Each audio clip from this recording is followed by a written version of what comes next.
लेकिन ये कुंभ लगाया क्यों जाता है, इसके पीछे की कहानी क्या है, आइए जानते हैं। हमारे देश की आबादी इस समय 140 करोड़ है, लेकिन जरा अंदाजा लगाइए कि आज से 200 साल पहले कितने लोग कुंभ में आते थे। साल 1796 के कुंभ मेले में 25 लाख लोगों ने संगम में डुबकी लगाई थी। उस समय इलाहाबाद पर अंग्रेजों का कब्जा था और इस मेले में आई भीड़ को देखने के बाद अंग्रेजों ने प्रयागराज में डुबकी लगाने पर टैक्स लगा दिया था।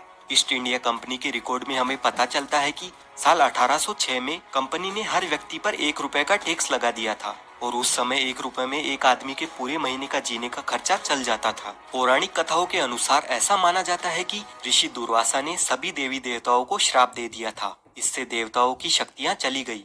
देवताओं की कमजोरी का फायदा उठाकर राक्षसों ने स्वर्ग लोक पर कब्जा कर लिया। फिर जब ब्रह्मा जी के पास देवताओं ने मदद की गुहार लगाई तो ब्रह्मा जी ने अमृत पान करके अपनी शक्तियों को वापस पाने की सलाह दी। लेकिन यह काम करने में मुश्किल यह थी कि उसे पाने के लिए देवताओं को राक्षसों की मदद लेनी थी। फिर देवताओं ने भी यही किया। उन्होंने राक्षसों से मदद लेकर बदले में आधे अमृत को देने की बात कही और सभी राक्षस इस डील को मान गए। और फिर होती है अमृत की खोज में समुद्र मंथन की शुरुआत। बड़ी मेहनत के बाद समुद्र मंथन से अमृत की प्राप्ति हुई, लेकिन जैसे ही अमृत निकला देवता और राक्षस दोनों में अमृत को पूरा हड़पने की होड़ मच गई। इसके बाद देवता राक्षसों की आंखों में धूल झोंक कर अमृत पाने में कामयाब हो गए और वह अमृत लेकर दौड़ पड़े। राक्षसों ने भी हार नहीं मानी और पूरे 12 दिनों तक उनका पीछा किया। इसी भागने भगाने में कलश से 4 अमृत की बूंदें स्वर्ग से धरती पर गिर गई।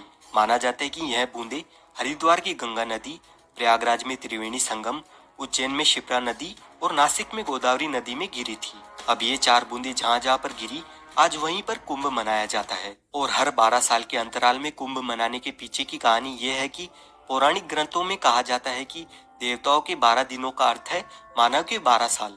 इसीलिए हर साल 12 और 3 साल के अंतराल पर चारों स्थानों पर कुंभ मेले का आयोजन होता है। और ऐसा कहा जाता है कि एस्ट्रोलॉजिकल कैलकुलेशन के बाद जब कुंभ मेले का समय आता है तो यह नदियां वही अमृत का रूप धारण करती है, जिनमें नहाने से लोगों के सभी पाप हमेशा हमेशा के लिए धुल जाते हैं और उन्हें मुक्ति मिल जाती है। अब हम जानते हैं प्रयागराज की कौन कौन सी जगह घूमने लायक है। सबसे पहले आपको संगम स्नान करना है, जिसके लिए नाव में बैठकर आपको त्रिवेणी संगम तक जाना होता है। त्रिवेणी संगम में आप गंगा नदी और यमुना नदी को मिलते हुए अच्छे से देख सकते हैं, लेकिन सरस्वती नदी अदृश्य है तो वो हमें दिखाई नहीं देती है। संगम में स्नान करने के बाद आप आ जाए इस अकबर के किले में। इस किले के अंदर है ये अक्षयवट, जो कि इतना प्राचीन है कि 4 युगों से भगवान विष्णु से लेकर 5 पांडव यहाँ तक आ चुके हैं। यहीं पर पातालपुरी मंदिर बना हुआ है, जिसका इतिहास काफी रोचक है। और यहाँ से पास में ही श्री बड़े हनुमान जी का मंदिर है।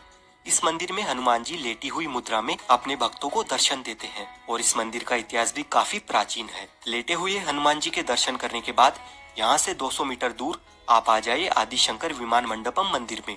ये मंदिर प्रयागराज का प्रसिद्ध मंदिर है। द्रविड़ संस्कृति में मंडप यानी मंदिर का प्रवेश द्वार होता है, जो कि स्तंभों पर टिका होता है। जैसे ये मंदिर 16 खंभों पर टिका हुआ है और मंदिर के ऊपर का गुंबद विमान कहलाता है। इसीलिए इस मंदिर का नाम है आदिशंकर विमान मंडपम।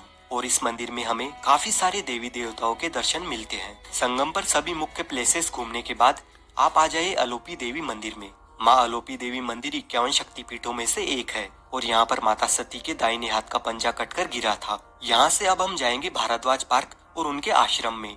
लेकिन वहाँ जाने से पहले दोस्तों, अगर आप लंच करना चाहेंगे तो प्रयागराज में काफी सारे रेस्टोरेंट्स मिल जाएंगे, तो आप यहाँ पर लंच, डिनर और ब्रेकफास्ट कर सकते हैं। अब दोस्तों, भारद्वाज आश्रम के आसपास ही बाकी की टूरिस्ट प्लेसेस मौजूद है और सबसे पहले हम जाएंगे भारद्वाज पार्क। यहाँ पर आपको भारद्वाज मुनि की बड़ी सी मूर्ति देखने को मिलती है और साथ ही इस पार्क में हमें भारद्वाज आश्रम की छोटी सी झलक भी दिखाई देती है। और यहीं से 250 मीटर दूर भारद्वाज आश्रम स्थित है। अपने वनवास के दौरान श्री राम जी सबसे पहले यहाँ पर आए थे। भारद्वाज मुनि का ये आश्रम त्रेता युग का है और कहा जाता है कि कुंभ मेले के प्रवर्तक भी भारद्वाज मुनि ही थे।